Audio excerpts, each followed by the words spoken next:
اعوذ باللہ من الشیطان الرجیم بسم اللہ الرحمن الرحیم. فرضیت الصیام، روزے کی فرضیت. روزہ اسلام کے بنیادی فرائض میں سے ایک فرض ہے.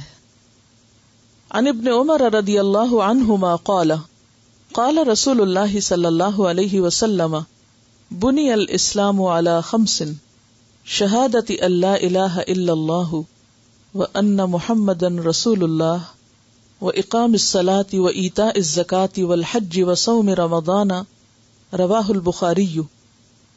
حضرت عبداللہ بن عمر رضی اللہ عنہما کہتے ہیں رسول اللہ صلی اللہ علیہ وسلم نے فرمایا اسلام کی بنیاد 5 چیزوں پر ہے. نمبر 1 کلمہ شہادت اشہد ان لا الہ الا اللہ واشہد ان محمدا عبدہ ورسولہ. نمبر 2 نماز قائم کرنا. نمبر 3 زکوٰۃ ادا کرنا. نمبر 4 حج اور نمبر 5 رمضان کے روزے رکھنا. اسے بخاری نے روایت کیا ہے. تو اس حدیث سے کیا پتہ چلتا ہے کہ رمضان کے روزے فرض ہیں اور اسلام کے جو بنیادی 5 پلرز ہیں، 5 ستون یا ارکان ہیں، ارکان خمسہ میں سے ایک بنیادی رکن ہے. اگر کوئی شخص جان بوجھ کے اس کا انکار کرے کہ میں اس کو نہیں مانتا تو وہ دائرہ اسلام سے خارج ہوتا ہے. عن ابی ہریرہ رضی اللہ عنہ ان اعرابیا اتى النبي صلی اللہ علیہ وسلم فقال دلني على عمل اذا عملته دخلت الجنة قال تعبد الله لا تشرك به شيئا وتقيم الصلاة المكتوبة وتؤدي الزكاة المفروضة وتصوم رمضان قال والذي نفسي بيده لا أزيد على هذا فلما ولى قال النبي صلى الله عليه وسلم من سره ان ينظر الى رجل من اهل الجنة فلينظر الى هذا رواہ البخاری.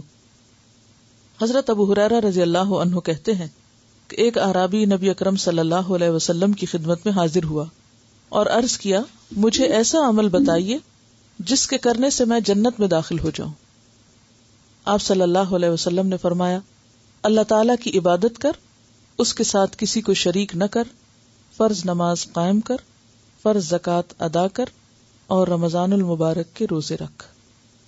اس نے کہا اللہ کی قسم میں اس سے زیادہ کچھ نہ کروں گا، یعنی فرض سمجھ کر، یعنی کہ اور کوئی زندگی میں کام ہی نہیں کروں گا یا کوئی اور نیکی نہیں کروں گا. جب وہ آدمی واپس ہوا تو آپ صلی اللہ علیہ وسلم نے فرمایا جسے جنتی آدمی دیکھنا ہو وہ اسے دیکھ لے. کیا مطلب اس کا؟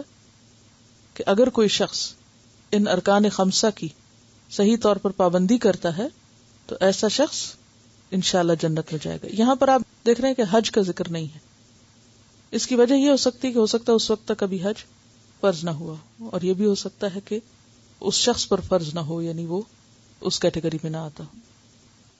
السلام علیکم ورحمۃ اللہ وبرکاتہ.